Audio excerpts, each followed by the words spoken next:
Leah, you would want to come up stage and carry on this discussion?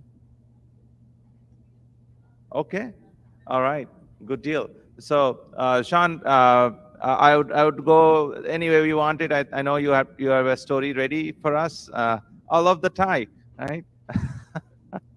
Anybody who's 90 years old and willing to do something new, they deserve acknowledgement. If they went to space, they get to be on a tie. All right. So So you've got a good friend here. You'd have to meet. It's a Harold Column, our co-founder, like collector of eclectic ties. um, awesome. uh, so Sean, would you like to go ahead with this presentation and give a little bit of background, of course, and then the story of North Dakota as you show. Absolutely. Floor is yours, sir. And thank you very much for everyone. I'm very appreciative for the opportunity to come here and speak with all of you. And I really want to thank all of you for taking the time to come and see this today. The reality is it shows that you care about the future of our nation's cyber defenses, and it shows that you really are part of the solution. I'm really hoping that what I can talk through here this morning can be part of that conversation as well. So I think everyone knows that cyber is a significant problem in today's world, and we must disrupt this threat. And that disruption has to come at every level. And what I'm going to walk you through is how we did that disruption. But before I get there, I want to talk about the why. So everybody's got a story around cyber, but let me give you just a few talking points that are really simple. So first of all, the first why. Name me a job today that doesn't use computer technology. And I can't see everybody in the crowd. If you've got one, that's awesome. But I'll tell you, I've done this in front of rooms of thousands of people, and it's really, really rare that I get anyone who actually gives me an answer.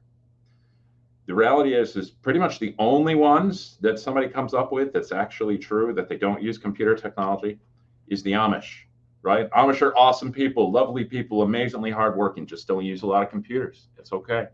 But the reality is the vast majority of our entire workforce, if you're going to be an engineer, you're going to be a doctor, you're going to be a farmer, you're going to just work at a restaurant your entire life. The reality is they're using technology.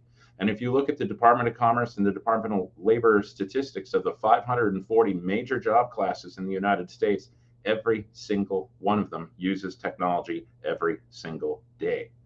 That is a huge momentum for our entire nation to think about how we educate our children and how do we defend ourselves on a day-to-day basis. So let me ask you a question. And unfortunately, I can't see everybody in the room, but let me ask you a question. When was the first time the world was going to end because computers were going to fail? Think about that answer, and I'm going to get there in a minute, and I'm going to come back to that. But I want you to think of that answer for a minute. But before I move to that, I want to give you another why. Why do we have to continue working on this? Well, from a government perspective, we have an immense responsibility, right? If you are in the private sector and you buy something from company A and company A loses your data, you have a choice. You can march with your wallet. You can go to company B. And if company B loses your data, you say, I have a choice. I can go to company C. What happens when the government that you reside with loses your data? Right? You put your face in your hands and you cry a lot because that's about all you can do. The reality is that government has a higher moral responsibility to protect your information. We force people, right? We force people to give us their data or they cannot get services. What happens if you drive without a driver's license? If you have passed the test, but you say, no, I'm not going to give you your data because, well, I don't trust the state to keep it, and you go and drive, well, we arrest you. We can put you in jail. We have a higher moral responsibility. Additionally to that, right, COVID-19 has changed the entire face of technology. Right. We are now having anywhere from 40% up to 40% of our workforce working from home every single day, a huge change in the overall threat vectors around the world. Let me give you yet another why, one more why.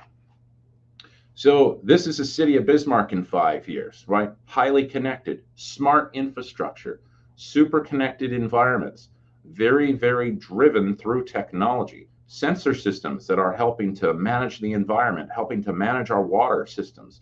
All of that connectivity needs to be defended. Now, I want to give you another one. These two girls, right? These are two girls who at the time of the photo, they were in 2nd grade. And I was invited to come and see their classroom at a small elementary school on the north side of one of our communities here. And the elementary school invited me to come in. And I walk in the front door.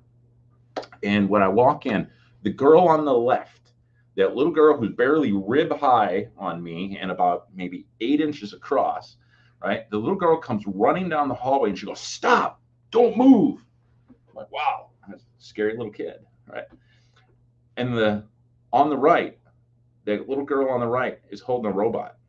That robot drove down the hallway. It turned right. It drove right up to me. The head of it looks up at me and it says, "Please take your message." And I bend down and I pull a piece of paper out of that little Lego box on the top and I unfold it, and it's a welcome to the classroom. And I go in that classroom and there's 25 kids in there. And they've got Ozobots and they've got Dashbots and they're learning codeforkid.org. And they are learning 21st century skills. They're learning the skills necessary to help them succeed with all those jobs that require computer technology. Do they need to be defended on a day-to-day basis? Absolutely. Let me give you another really, really big why. All right, so we get a call. We get a call from an elementary school in the state, and this elementary school is a small district. K through 12, the entire district is about 800 kids, right? Very small district out in the community. Every single state has hundreds and hundreds of these, right? We all have some huge districts, and we all have a lot of small districts.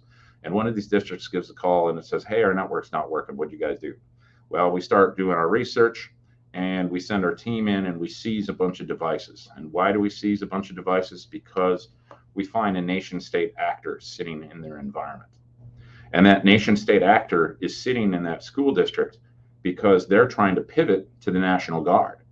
Why are they trying to pivot to the National Guard? Because the National Guard has ground defense schedules. Why do they care about ground defense schedules? Because in the state of North Dakota, the ground defense schedules are how the National Guard defends the Grand Forks and Minot nuclear missile bases. Let that sink in for a second.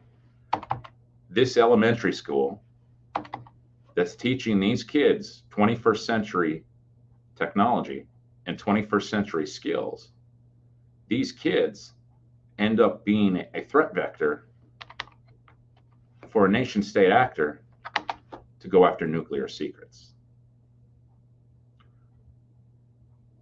That should have your mouth open a little bit.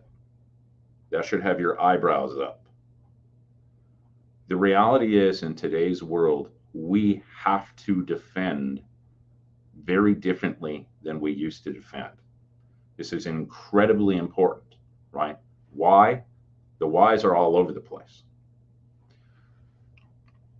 So we need a disruptive response. That's the how. That's what I'll spend the rest of my time talking about here. So from a how standpoint, the state of North Dakota said, we are not going to allow this to continue in the way it has been, right?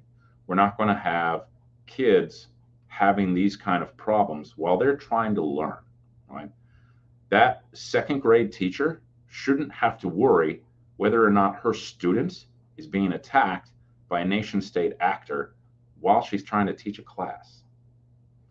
And we knew that that's something that we had to think differently about. So we started a program that is known as PK20W, and that pre-kindergarten through PhD plus workforce. We set up a vision, and with that vision, we said we'll define a strategy, we'll define the aspects of workforce, and we'll define the aspects of operationally, how do we defend people on a day-to-day basis. So we started by building the team. And this is where every single group of you watching this, it doesn't matter if you're from North Dakota or if you're from Georgia or you're from Tennessee or you're from Florida, or wherever you're from in the region, the reality is this is how you can get this started. We built a team that represents the whole of government, and we tell them the why. I want to go back to that question I asked before. So I asked the question, I said, when was the first time the world was going to end because computers were going to fail? Now, there's a bunch of answers to that. Most of the time, though, I hear Y2K, right? I hear Y2K, December the 31st, 1999. Everybody believes that the world's going to end because technology is going to fail, right? And the world got together and fixed our technology to ensure that didn't happen, right? And it's so much built into the society at the time that even had popular media, right? If you ever seen the Family Guy episode, right? The funniest Family Guy episode of the entire series is December 31st, 1999. The world ends, all the airplanes crash, everything explodes, right? They end up living their life on Twinkies, right? But art was imitating life in that sense, that everybody believed that we were so critical, technology was so critical, that everything was going to end unless we fixed that problem. And we did. We fixed the problem, which is awesome. But the very next day, on the millennium, January 1st, the year 2000, there's a kid born. In fact, there's a lot of kids born. There's a whole bunch of kids born. And those kids went through elementary school, and they went through middle school, and they went through high school. And today, in the year 2021, depending on when they graduated, they may be in their last year of their bachelor's degree. They may have already just graduated. They may be juniors in college.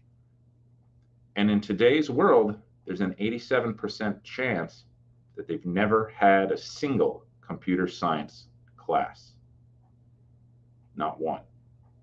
We knew in 1999 that this was so critical that the world was going to end. The computers are so critical to all of us, not just to the computer science people, not just to the cyber analysts, not just to one field, to everyone. We knew then, 20 plus years ago. And yet there's an 87% chance that your kids did not have any education in this space. And by the way, keyboarding does not count. This conversation is what helped build the team. Talking through the why and talking through what we did in the last 20 years helped us build a team. This brought the Department of Education, Department of Public Instruction, the chancellors of our university systems. This brought all of those educational forces together. This brought the teachers' organizations together. This brought the private sector organizations together. We started with a team on our first meeting of the actual launch with over 40 different organizations. The National Guard wanted to be part. Department of Commerce wanted to be part. Department of Labor wanted to be part. Our Department of Human Services, right? Those from governmental entities. We also had many, many private sector organizations that wanted to be part of this. The reality is we had all of these organizations that came together and they said, you know, right, you are absolutely right. This is a real problem. We need to fix this. Once they understand the why, you can move that forward. Now, from building the team, we created a vision. Now, this vision is in the form of a question, and I could spend the whole speech just on that. But the idea is to not limit yourself, to stay in a growth mindset, to let people know that we have a huge goal. And you'll see this picture, and if you see me do other speeches, you'll see this picture everywhere. It's always from the point of view of Mars, looking back at Earth, right? I want to go to Mars, right? Hey, William Shatner got to go to space at 90. I'm only in my 40s. I think I'm going to get to go to Mars. I'm going to go. But the reality is you have to create a vision that your entire organization can look at and say, yes, that's actually where we want to go. And it may take you 5 years. It may take you 10 years. Who cares?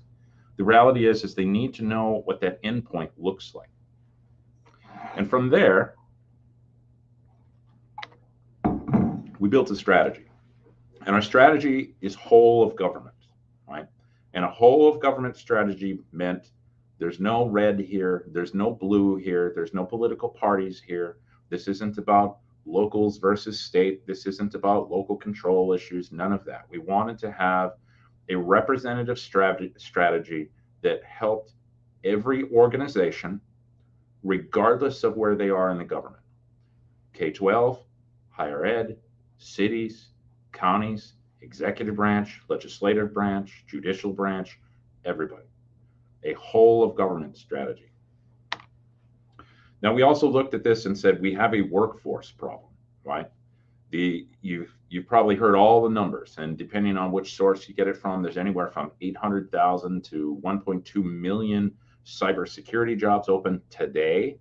There's going to be somewhere in the neighborhood of 2.2, 2.4 million cybersecurity jobs open in the next 4 years. That is really hard for governments, right? We have a hell of a time recruiting people, frankly, because I can't pay as well. And we're not as cool sometimes, right? Sometimes we're super cool, but not always. And we have a salary issue when it comes to paying, especially in these spaces of these super high demand folks. The other reality is that we have a workforce issue across the entire country, every single industry, right? Today, you're either a technology company or you're going to be disrupted by one. And everybody has technology everywhere. Again, that's essential to this entire conversation. Every job, every business, everyone is using technology everywhere. So we had to think of our workforce. It isn't fair to turn out someone who's going to become a doctor and tell them, oh, we're not going to tell you about computers, right? Because the first time they walk into a medical center or the first time they walk into a university system for their training, they're training to do electronic health records on a computer. Why wouldn't we educate them? So our strategy was every student, every school, cyber educated. And now this has actually evolved. It's every student, every school, computer science and cyber science educated. So our entire school, from every school, everywhere in the state, that was our target. Then we have our operations. Now, this slide is one of my favorite slides. I gotta love the two girls. That's my very, very, very favorite slide. Those two girls, just because I met them both, it's a great time. But this slide, who doesn't like RoboCop versus Terminator, right? I mean, that's just great. You gotta have that. The reality is what in our operational state, when we're deploying and defending on a day-to-day basis, we have to be hyper automated. And we have to be hyper automated because the reality is the attackers are hyper automated. Today's world is not a bunch of computer nerds sitting in a keyboard, with their hoodie up in the darkness with the lights down, right? That's not what they're doing today. The reality is today is we're building autonomous systems. We're using AI to attack. Well, we have to be able to use AI to defend. And the reality is we had to be hyper automated because, quite frankly, I don't have the ability to be able to fund limitless manual labor, right? None of us do. Every single one of us has a limited budget. We all have infinite demand and finite resource, right? And we have to be able to have hyper automated environments. So let's talk about results. I talked about what our mission was, our vision, strategy, operations, workforce. That's what we kicked off. But what did we get done? And I think that's the reason why people really want to talk today is because we've been able to get something done. So let's start off with this. What are the results in strategy? So first of all, we started with a central shared service. We created a central shared service. That shared service then was empowered through Senate Bill 2110, signed into law in the year 2019. That bill was brought forth to enable us to manage a cyber authority to engage and defend all governmental entities within the state. The judicial branch, the legislative branch, the executive branch, higher ed, K-12, cities, and counties. That enables us to give that technology, to give that cyber defense strategy, to give that cyber defense operational capabilities to every single entity, whether you're a 45,000 kid school district in a Fargo, West Fargo, Bismarck area, or whether it's a one lady, 6 computer library up on the Canadian border where the lady's 82 years old and she's just happy as can be to be there, being a librarian, helping out people coming in every day. And she's the only person in that building. Everyone from end to end, we are now able to help. And I want to take this for a moment too. We talked about this before. We said we got to set aside the politics, right? Zeros and ones are not blue and red. We have to set aside the politics. The security and the safety of our citizens' data is above and beyond politics. And that shows in the votes. Senate Bill 2110 was signed into law 47-0 in the Senate, 88-0 in the House. Right? We moved this above and beyond politics. We moved this above and beyond the aspects of individualism around how do we do this ourselves, and move this to how can we help each other and how can we provide a vastly more secure environment for our entire state. Now, additionally to this in strategy, we had House Bill 1314 and 1417. Now, these bills extended the rights so that we had significantly improved visibility to government security. We know about issues that happen across the board. We have visibility across the entire system so that when there's an incident, when there's a ransomware event, something of that nature, we have directed visibility to that. And nowadays, if our tools have been deployed, we can respond to that in any environment, anywhere in the state, in 15 minutes time. Now, that is one part of this. The other part of this bill is actually incredibly empowering above and beyond just traditional government. And it allows us to be able to work with other governmental entities. So we can work with other entities, not only within the state of North Dakota, but outside of the state of North Dakota. So we can provide services and we can provide assistance through different MOUs, through to other school districts, to other states.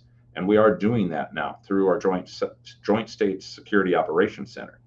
And that Joint State Security Operations Center is now spreading across the country through multiple different districts, school districts, cities, counties, state entities that are asking for help. And we can help provide that help in a joint way. The big one, personally for me here, is around tribal nations. We've been able to add the sovereign nations into these rule sets so that we can now provide services to the sovereign nations as well. A huge boon for them, huge help for them, and a huge help for everyone. Right? This is a major area where they haven't had accessibility to this technology to be able to help them on a security basis. And we can now defend them just as well as we can defend any other entity in the government. So what are the results on the workforce side?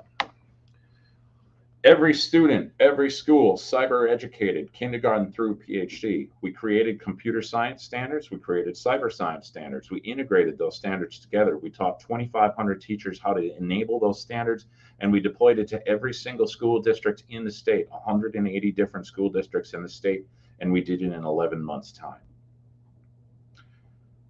I'm a private sector guy. I'm not a government lifer, right? I'm a private sector guy. And I will tell you, my private sector friends went, what? 11 months? What? The reality is this was an incredibly fast transition. Why? Because of the team we built. We didn't have to convince anyone. Everyone was on board and everyone said, yes, this needs to get done. The why hit home.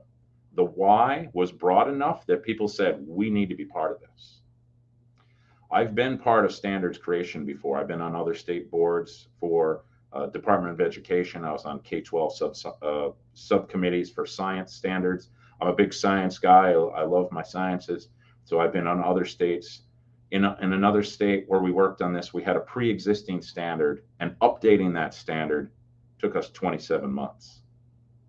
And in this case, we created 2 standards. We integrated them. We taught the teachers. We deployed it in 11 months' time. We are not unique. And I know people are going to say, oh, you're North Dakota, you're small. All right. I have more legislators per capita than any other state in the union. A lot more. The reality is that yes, I have a lower population than most states, but at the same time is we have just as much, if not more, government than anyone anywhere. There is no reason that North Dakota can do this and you can't, no matter where you're from. Not only did we do this with K-12, but we simultaneously made cyber programs available in every higher education institution in the state. All 11 university systems also have cybersecurity, all tailored to whatever their university is, whether they're a polytechnic or whether they're a straight 2-year or whether a university or a research university, etc. Whatever their class of higher ed education, that's tailored to them. But every single one of them has cyber education across the state. Now, we've built this out so most of our K-12 go straight into the higher ed programs. So we can have a direct handoff coming kindergarten through PhD, all the way through the educational system. So what are the results in operations? Now in operations, I have to show you one eye chart. I'm sorry, I'm an IT guy. I have to throw one big data eye chart out there for you. But we did an assessment across 572 governments. Now, we have about 2,200 governments across the entire state. Unfortunately, our assessment got interrupted by COVID, but we had a huge response as we went through that. And actually, since this has initially been done, now we've had more than 40% of our governments come in pre-COVID. Now we're close to all of them post-COVID. So a huge amount of data that's been collected. But we did a statewide baseline, had more than enough to be able to do an overall baseline from all the different sectors of government. And from that, we determined initially we were a 0.9 on a NIST SANS scale. So for those of you that are deep in the cyber world, you know this better than I do, but this is on a operating, secure, defend, respond model, very, very standardized model to ascertain our maturity. Now, as we went through this, we were at 0.9. Today, we're moving towards a 3.7 across the entire state. Now, we have entities that are still in the 2s. We still have entities that we're still deploying. But the reality is we are making a massive, massive improvement in the overall cyber readiness and their capacity to be able to secure, defend, and respond across the entire state infrastructure. We also have these great things. Cortex XDR Agent is one of the tools that we send out. This young gentleman here was a 3rd grader at the time. We had this amazing program where our edutech department, headed by our director, Rosie Kloberdanz, put together a great video with all these kids. These kids came together with a video called Secure Our Day. I would absolutely encourage you to go look up that video. It'll give you a smile, if nothing else. It's a good smile. But these kids, 3rd grade to 6th grade, helped us to install our defense tools on 50,000 Chromebooks. Right? That's an augmentation of the workforce right there. 3rd grade to 6th grader, and they helped us be able to do this. It's a great video. I would definitely say go out there and check it out. We also extended our technology here for Defend, ND, right? Helping not only the public sector, but the private sector, making some of our tools available for private sector so they can ascertain their own risk, ascertain their own organizational setting, understand where they are and what they could possibly do to help defend themselves. So outcome-wise, North Dakota is now defending the judicial, legislative, executive branch, as well as higher ed, K-12, city, and county governments. That's 250,000 users every day, right? Some people say, oh, North Dakota's small. Guess what, guys? 252,000 users every single day makes us about the same size as Starbucks. That's a Fortune 30 company. In this case, we are not small. And the reality is based on our hyper-automated model, with the strategies that we've had, with the overall operational components, we're doing this with a cybersecurity team of only 51 FTEs and saving over $440 million per year by doing this in a centralized environment. How's that for an outcome? So what's next? What do we need to do next? Well, there's still a lot of work to do. So we still have schools that are being deployed. The vast majority of schools are deployed, but frankly, COVID got in the way. When you have no teachers in-house, it's kind of hard to teach them sometimes. So we had to adapt to the pandemic the same way as everybody did, right? Same way as everybody did.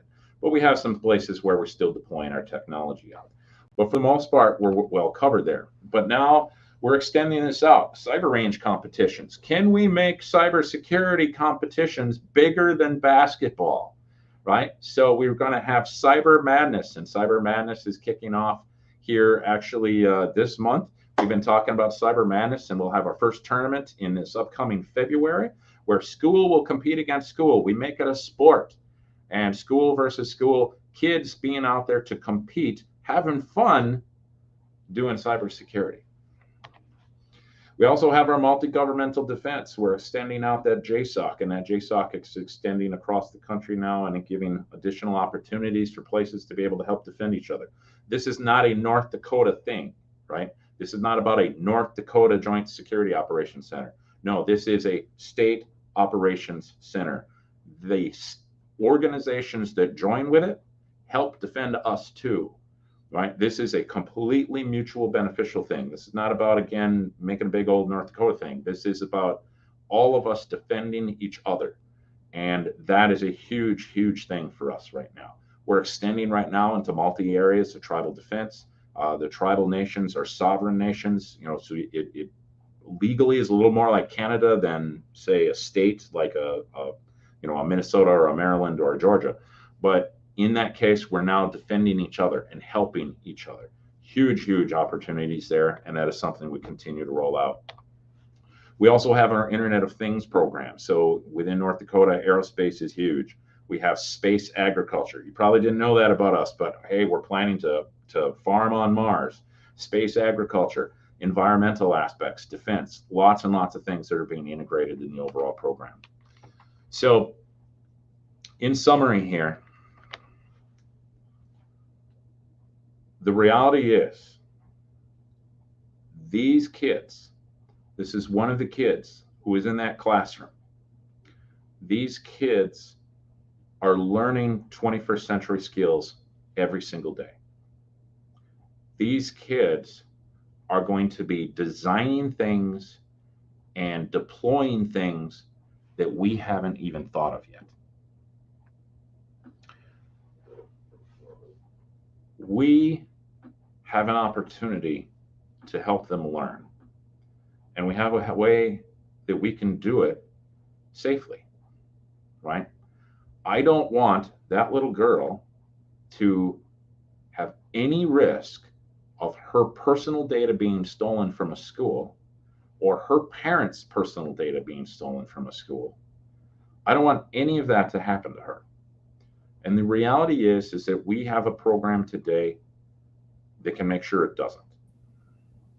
And the reality is today is we have this amazing opportunity to help children and help our entire workforce, to help our entire economy, and to be able to secure all of our governments. And I really, really hope that you can take this concept and say, why can't we do it here? It can be everywhere. It doesn't have to be one state. It can be all 50 of them. And let's go past that too. So thank you for your time this morning. Very, very much appreciate. Very thankful for the organization bringing me on here today, and happy to be here. So thank you all. Well, excellent. Thank you, Sean, for sharing the story. We have already rave reviews online, so I have a couple of questions. Is Sean still on? Still here. All right. We lost you for a moment. Let's share with what you and I know probably. Like there are many states who are trying to replicate what you have done in North Dakota. And the question that came up is, how many states are you working with now or talking to adopt that model? Because I think this needs to go national. Already on its way. Yes, thank you. So I would absolutely love this to be a national program, right? Again, we'll lead and bleed, that's fine, but we can't solve this problem on our own. Everybody needs to do this. So far, I've had 19 different states ask me directly or ask our K-20 team or through our Department of Education about our initiatives. And now every state is in a little different place. So some states are just learning what we did. Some states want to adopt the education standards. We wrote the education standards in such a way that any state could just forklift those. And if you forklift them and you look at them and say, hey, we can make these better, awesome. Make them better. Let us know. because we want to make ours better too. But so far it's been 19 different states. I've testified to many different states of different opportunities that they could take on, and they're all in a little different place and how they could do it. But the more the merrier, and I would love to be able to look at state number 2 to say number 2 is all the way up to where they could defend all of their aspects of government. Excellent. All right, great. Great to get the story out, and the CFF community stands behind you, as you know, Sean, and we will take this to nationwide. 19 will become 38 and then 50. So great. Have a great day, and I'm sure we'll stay in touch. Awesome. Thank you very much for the time to come and present to your teams. Excellent. Excellent. All right, let's move on to the next